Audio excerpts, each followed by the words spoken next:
வணக்கம். திசைகளின் 10 மணி செய்திகள். மலேசியாவிற்கு பல பில்லியன் இழப்பை ஏற்படுத்திய ஜோலோவுக்கு மன்னிப்பே கிடையாது. பிரதமர் அன்வார் திட்டவட்டம். மலேசியாவிற்கு பில்லியன் கணக்கில் இழப்பை ஏற்படுத்தியதாக குற்றச்சாட்டுகள் எதிர்நோக்கும் தப்பியோடிய தொழிலதிபர் லோ தெக் ஜோ என்ற ஜோலோவுக்கு எந்தவித மன்னிப்பும் வழங்கப்படாது என்று பிரதமர் டத்தோஸ்ரீ அன்வார் இப்ராஹிம் திட்டவட்டமாக தெரிவித்துள்ளார். ஜோலோ தொடர்பாக தாம் கூறிய கருத்து தவறாக புரிந்து கொள்ளப்பட்டுள்ளது என்றும் பரிசீலனையில் இல்லை என்று தாம் கூறியதன் பொருள் அவர் மன்னிப்பு கோரினாலும் அதை நாம் பரிசீலிக்கப் போவதில்லை என்ற அர்த்தம் கொண்டது என்றும் அன்வார் விளக்கம் அளித்துள்ளார். மேலும் வெள்ளிக்கிழமை வெளியான சில ஊடக செய்திகள் மலேசியாவின் நிலைப்பாட்டை தவறாக பிரதிபலித்துள்ளதாகவும் இந்த விவகாரத்தில் அரசாங்கத்திற்கு மன்னிப்பு வழங்கும் சிந்தனையே இல்லை என்றும் அன்வார் தெளிவுபடுத்தியுள்ளார். உலக வரலாற்றிலேயே மிகப்பெரிய நிதி மோசடிகளில் ஒன்றான ONMDB மோசடியின் மூளையாக செயல்பட்டதாக அமெரிக்க அதிகாரிகளால் குற்றம் சாட்டப்பட்டுள்ள ஜோலோ சில வாரங்களுக்கு முன்பு அமெரிக்க அதிபர் டொனால்டு டிரம்பிடம் மன்னிப்பு கோரி விண்ணப்பித்துள்ளதாக கடந்த வாரம் வெளிநாட்டு ஊடகங்கள் செய்தி வெளியிட்டிருந்தன. அந்த விண்ணப்பம் ஏற்கப்பட்டால் அமெரிக்காவில் ஜோலோ மீது பதிவு செய்யப்பட்டுள்ள குற்றச்சாட்டுகள் கைவிடப்படலாம் என்று அந்த அறிக்கையில் தெரிவிக்கப்பட்டுள்ளது. மேலும் அமெரிக்க நீதித்துறை அமைச்சின் இணையதளத்தில் தே ஜோலோ என்ற பெயரில் தண்டனைக்கு பிரகான பொது மன்னிப்பு எனும் மன்னிப்பு விண்ணப்பம் நிலுவையில் இருப்பதாகவும் அதே அறிக்கை குறிப்பிட்டுள்ளது. உலகளாவிய தொழில்நுட்ப அரங்கில் புதியதொரு சகாப்தத்தை படைக்கவும் செயற்கை நுண்ணறிவு மற்றும் இயந்திரவியல் தொழில்நுட்பங்களில் அதிநவீன அறிவை பெறவும் மலேசிய இந்திய சமூகத்தைச் சேர்ந்த 35 முன்னோடி மாணவர்கள் இன்று சீனாவுக்கு புறப்பட்டனர். இது 2026ஆம் ஆண்டிற்கான மலேசியா சீனா இளைஞர் தீவேட் பயிற்சி 2.0 திட்டத்தின் கீழ் நம் நாட்டு இளையோர் சர்வதேச அளவில் தங்களின் முதல் தடம் பதிப்பதை குறிக்கும் வரலாற்று பயணமாகும். மனிதவள அமைச்சின் கீழ் இயங்கும் அமைப்பின் முழு நிதி உதவியுடன் 2.9 மில்லியன் ரிங்கெட் செலவில் இந்த உயர்தர இளைஞர் திறன் மேம்பாட்டு திட்டம் மிக உன்னதமாக வடிவமைக்கப்பட்டுள்ளது. இத்திட்டத்தை பெலிய மாஹிர் அமைப்பு டங் அனைத்துலக கல்வி குழுமத்துடன் இணைந்து ஏற்பாடு செய்துள்ளது. மலேசிய இந்திய இளைஞர் மன்றம் இதன் முக்கிய வியூக பங்காளியாக தோள் கொடுத்துள்ளது. இத்திட்டம் குறித்து மித்ரா தலைமை இயக்குநர் ரவீந்திரன் நாயர் கூறுகையில், தங்களது திறனை நிரூபிக்க கடல் கடந்து செல்லும் நமது மாணவர்களை கண்டு மித்ரா பெருமிதம் கொள்வதாக குறிப்பிட்டார். லஞ்சரானுக்கு வந்திருக்கோம். இன்னைக்கு நம்ம இந்த ப்ரோக்ராம் கீழே 35 நம்மளோட மாணவர்கள் சைனாக்கு போறாங்க. இது 2 விதமான கேட்டகரி இருக்கு. இந்த குரூப்ல இந்த 35 பேர்ல AI ட்ரைனிங்கும் மெக்கானிக்கல் ட்ரைனிங்கும் 2 வாரம் அவங்க சைனால ட்ரைனிங் போறாங்க. ஸோ இது நம்மளோட இளைஞருக்கு முக்கியமான ஒரு ட்ரைனிங் ப்ரோக்ராம். சைனா கூட சேர்றதுனால அவங்களுக்கு ஒரு நல்ல எக்ஸ்போஷர் கிடைக்கும். அதே நேரத்துல அவங்க புதுசா இந்த டெக்னாலஜி பத்தி கத்துக்கிறதுக்கு ஒரு நல்ல ஒரு ஆப்பர்ச்சுனிட்டி அரசாங்கம் ஏற்படுத்தி கொடுத்துருக்காங்க. மித்ராவோட பங்கு இதுல அவங்களோட ஃபுல் ஸ்பான்சர்ஷிப் இருக்கு. அவங்களோட ட்ரைனிங், ஃபிளைட் டிக்கெட், அக்கோமடேஷன் இதெல்லாம் மித்ரா ஸ்பான்சர் பண்ணியிருக்காங்க. இந்த வருஷம் ப்ரோக்ராம்ல 500 பேருக்கு இந்த ஆப்பர்ச்சுனிட்டி கொடுத்துருக்காங்க. இந்த அரிய பொன்னான வாய்ப்பை நம் இந்திய மாணவர்கள் முழுமையாக பயன்படுத்தி சிறந்த அனுபவங்களை பெற்று வெற்றியுடன் தாயகம் திரும்ப வேண்டும் என்று அவர் கேட்டுக்கொண்டார். மித்ராவோட செலவு பங்கு எப்படின்னா 2.9 மில்லியன் வருது. டோட்டல் காஸ்ட் வருது. அதுல அவங்க மெயினா பிளேன் டிக்கெட் காசு, ரிட்டர்ன் டிக்கெட், அவங்களுக்கு அங்க ஸ்டே பண்றதுக்கு. ஸோ இங்க அவங்க என்ன கத்துக்க போறாங்கன்னா அபவுட் த டிவேட் டெக்னாலஜி பத்தி அவங்க கத்துக்க போறாங்க. ஸோ இந்த 35 பேர் 2 விதமான 2ஆ பிரிச்சிருக்கோம். ஒரு குரூப் 18 பேரும், இன்னொரு குரூப் 17 பேரும். அதாவது மெக்கானிக்கல் ட்ரைனிங்கும், another குரூப் AI பத்தி கத்துக்குவாங்க. ஸோ அதே நேரத்துல அவங்க அங்க உள்ள சைனாவோட இந்த குட் வேல்யூஸ் இருக்குன்னு சொல்றாங்களே, ஸோ அதை அவங்க இந்த ட்ரைனிங்லயும் எம்பெடட் பண்ணியிருக்காங்க. இது அவங்களுக்கு ஒரு நல்ல ஒரு எக்ஸ்போஜரா இருக்கும். மேல் நாட்டுல எந்த அளவுக்கு டெக்னாலஜி அந்த நாட்டை ஒரு மாற்றம் கொண்டு வந்திருக்குன்னு அவங்க இது மூலியமா கத்துக்கணும். ஸோ இதோட ஆப்பர்ச்சுனிட்டி என்னன்னா, இவங்க திருப்பி வந்த பிறகு அந்த ட்ரைனிங் அவங்களோட வேலைக்கு ரொம்ப பயன்படும். இது ஒரு அட்வான்டேஜா இருக்கும் அவங்களுக்கு ஜாப் செக்யூர் பண்றது. இத்திட்டத்தில் பங்கேற்க நாடு முழுவதும் இருந்து 907 விண்ணப்பங்கள் கிடைத்த நிலையில் கடுமையான தேர்வின் அடிப்படையில் 500 மாணவர்கள் மட்டுமே இறுதியாக தேர்வு செய்யப்பட்டுள்ளனர். இந்த திட்டத்தின் மூலம் மாணவர்கள் சீனாவில் AI, ரோபோட்டிக்ஸ், EV, ஆட்டோமேஷன் மற்றும் லாஜிஸ்டிக் உள்ளிட்ட நவீன தொழில்நுட்ப துறைகளில் சர்வதேச தரத்திலான பயிற்சி பெற உள்ளனர். முதல் கட்டமாக 35 மாணவர்கள் சீனாவுக்கு புறப்பட்டுள்ளனர். இதனைத் தொடர்ந்து தேர்வு செய்யப்பட்ட மற்ற மாணவர்களும் அடுத்தடுத்து படிப்படியாக சீனாவுக்கு அனுப்பப்பட உள்ளனர். இந்த திட்டம் குறித்து மாணவர்கள் கூறுகையில், First of all, thank you to Mitra பெலியாமஹே இந்த ப்ரோக்ராம் வந்து ஒரு ஆர்கனைஸ் பண்ணதுக்கு 500 பேருக்கு வந்து ஸ்பான்சர்ஷிப் எல்லாம் கொடுக்குறாங்க. So I am very grateful, thankful. இந்த மாதிரி ப்ரோக்ராமுக்கு வந்து நான் வந்து தொப்பிலி ஆகிட்டேன், சோசன். ஸோ வந்து I will do my best and give my effort to gain experience knowledge from this program. நான் வந்து இதுதான் என்னோட ஃபர்ஸ்ட் டைம் நான் வந்து ஃப்ளைட்ல போறேன். ஒரு பயம் கடந்த ஒரு எக்ஸைட்டடா இருக்கு. அங்க வந்து ஒரு நியூ கல்ச்சரும் அங்குள்ள எக்ஸ்பீரியன்ஸும் நான் லேர்ன் பண்ணிக்க ரொம்ப ஹாப்பியா இருக்கேன். Thank you so much Mitra. So இன்னைக்கு வந்து மித்ரா அண்ட் பெலியாமஹேர் மூலியமா நான் வந்து ஒரு ப்ரோக்ராமுக்கு வந்து சைனாக்கு போறேன். ஸோ இதான் என்னோட ஃபர்ஸ்ட் டைம் சைனாக்கு போகிறது. இந்த வாய்ப்பு மூலிமா நான் சைனாக்கு போயிட்டு என்னோட ஸ்கில்ஸு, நாலேஜ், அங்குள்ள கல்ச்சரலு எல்லாமே நான் வளர்த்துக்க முடியும். ஸோ இதனால என் வாழ்க்கையும் என்னால் மேம்படுத்திக்க முடியும். ஸோ மித்ராக்கு, ராஜானுக்கு, பெலியாமஹேருக்கு அனைவருக்கும் நன்றி. கோம்பாலேருந்து வரேன். நான் எடுத்த கோர்ஸ் வந்து AI. ஸோ இதுதான் எனக்கு ஃபர்ஸ்ட் டைம் நான் ஃப்ளைட் ஏறுறது. ஸோ நர்வஸாக இருக்கு, என்ன பேசுறது தெரியல. இதுதான் ஃபர்ஸ்ட் டைம், நிறைய கற்றுக்க போகிறேன். இங்கே நான் வந்து மித்ரா போர்ட்ல வந்து நான் டெக்னிக்கல் மெக்கானிக்கல் பேட்ச்ல சேர்ந்திருக்கேன். இந்த ஆப்பர்ச்சுனிட்டி வழங்கின மித்ராக்கு நான் ரொம்ப நன்றி சொல்றேன். தென் ஃபியூச்சர் ஜெனரேஷனுக்கு நான் என்ன சொல்ல வரேன்னா, தயவு செய்து மித்ரா பேஜ், அவங்களோட social media like TikTok, Instagram, இந்த மாதிரி நியூஸ் அன்னடிக்கும் பாருங்க, கேளுங்க. ஸோ இந்த மாதிரி நிறைய ஆப்பர்ச்சுனிட்டிஸ் வழங்குறாங்க மித்ரா. So that's all. இந்த கோர்ஸ் என்னத்துக்குன்னா ஏஐயோட இதுக்கு தான் படிக்கிறேன். தேங்க்யூ டு மித்ரா, எனக்கு ரொம்ப சப்போர்ட் பண்ணதுக்கு. ரொம்ப இந்த கோர்ஸ்க்கு எனக்கு கோர்ஸ் கொடுத்ததுக்காக, இந்த கோர்ஸ்க்காக நான் ரொம்ப எக்ஸைட்டடாக இருக்கேன். Hope thank you so much. எனக்கு மித்ரா ப்ரோக்ராம் மூலியமா எனக்கு இந்த ஒரு வாய்ப்பு கிடைச்சிருக்கு சைனா போகிறதுக்கு. அங்குள்ள டிவேட் காலேஜில் போயிட்டு அங்குள்ள என்வாயர்மெண்ட், அங்குள்ள ஸ்டடீஸ், அங்கே என்னென்ன கற்றுக்கிறது, ஸோ நிறைய விஷயம் அட்வான்ஸ் டெக்னாலஜிஸ் எல்லாமே கற்றுக்கிறதுக்கு எனக்கு ஒரு வாய்ப்பு கிடைச்சிருக்கு. இந்த வாய்ப்பு கிடைச்சது எனக்கு ரொம்ப பெருமையாக இருக்குது. அதே நேரத்தில் மித்ராவுக்கு ரொம்ப நன்றி கடன் பட்டிருக்கேன் இந்த ஒரு விஷயத்தில். So thank you Mitra.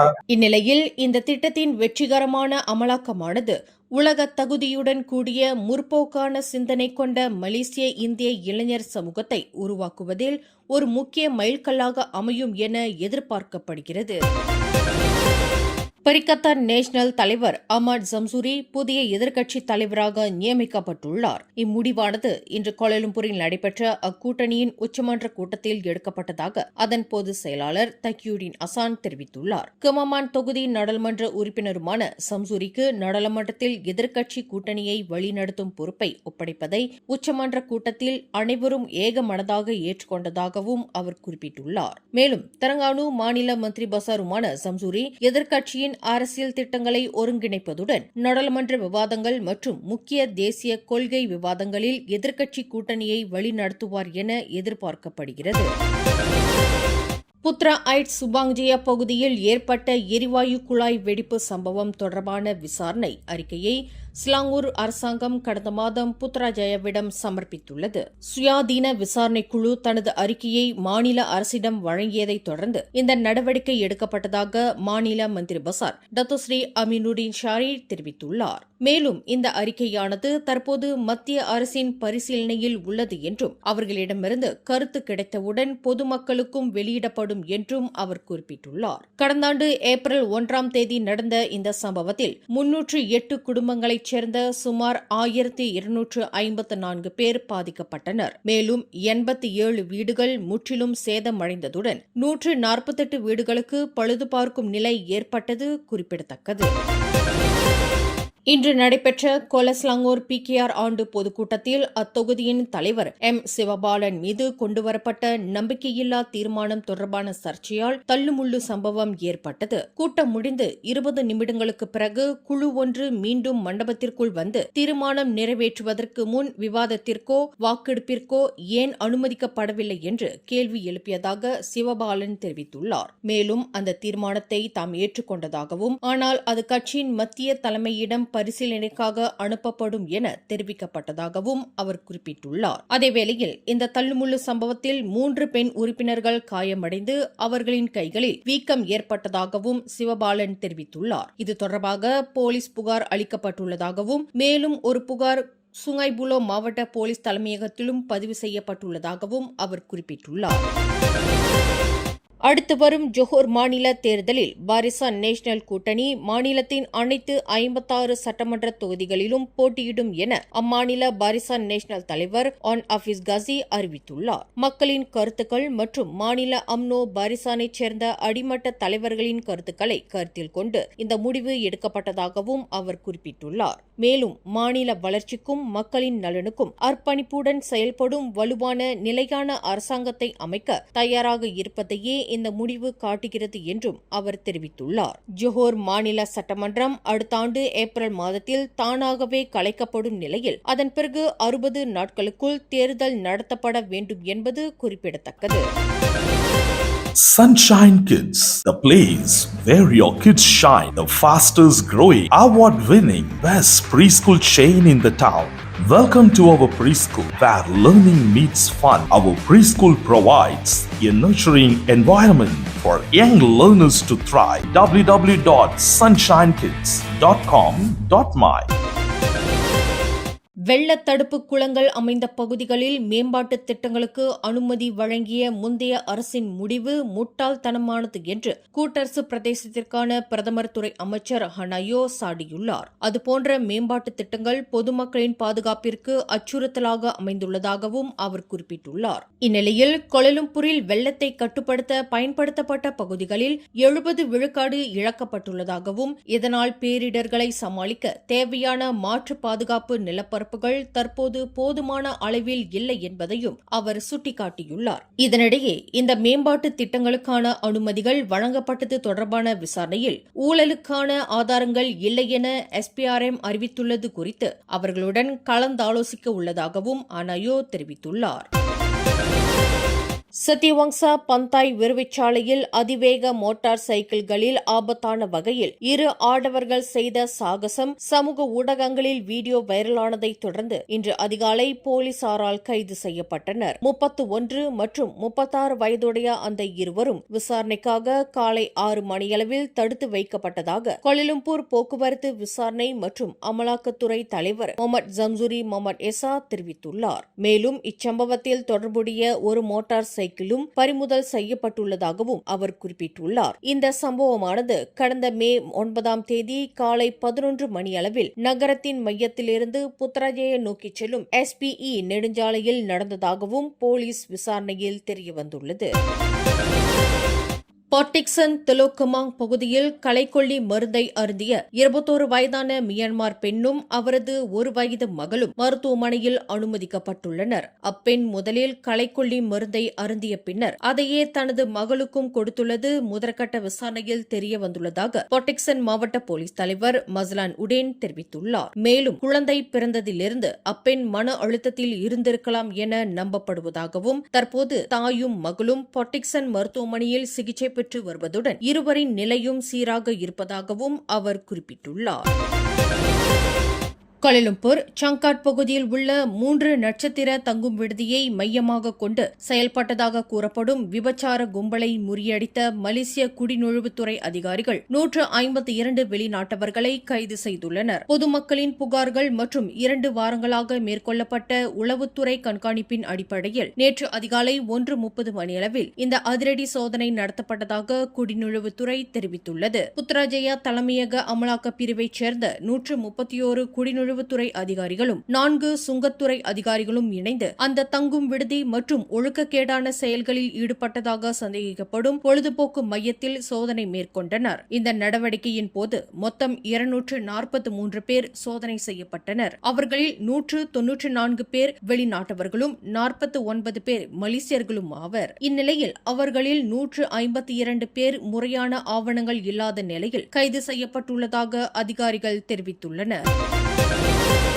சர்வதேச அருங்காட்சியக தினம் 2026 முன்னிட்டு மலேசிய அருங்காட்சியகத்துறையின் கீழ் செயல்படும் அனைத்து 19 அருங்காட்சியகங்களிலும் வரும் மே 18ஆம் தேதி மலேசியர்களுக்கு இலவச நுழைவு வழங்கப்படும் என அறிவிக்கப்பட்டுள்ளது. இம்முயற்சி குறிப்பாக இளைஞர்கள் மத்தியில் அருங்காட்சியகங்களை பார்வையிடும் பழக்கத்தை ஊக்குவித்து நாட்டின் வரலாறு மற்றும் பாரம்பரியத்தை பற்றிய விழிப்புணர்வை அதிகரிக்கும் நோக்கத்துடன் மேற்கொள்ளப்படுவதாகும் என தேசிய ஒற்றுமை அமைச்சர் டத்தோ ஏரன் அகோடாகான் தெரிவித்துள்ளார். இன்று தேசிய அருங்காட்சியகத்தில் நடைபெற்ற மத்திய மண்டல ஒற்றுமை வாரம் 2026 விழாவில் பேசிய அவர் இத்தகவலை வெளியிட்டுள்ளார். மேலும் தேசிய ஒற்றுமை அமைச்சு மலேசிய அருங்காட்சியகத்துறை மற்றும் ஜோஹர் பாரம்பரிய அறக்கட்டளையுடன் இணைந்து சர்வதேச அருங்காட்சியக தினம் 2026 கொண்டாட்டத்தை வரும் ஜூன் 23 முதல் 30 வரை ஜோஹரில் நடத்த உள்ளதாகவும் அவர் தெரிவித்துள்ளார்.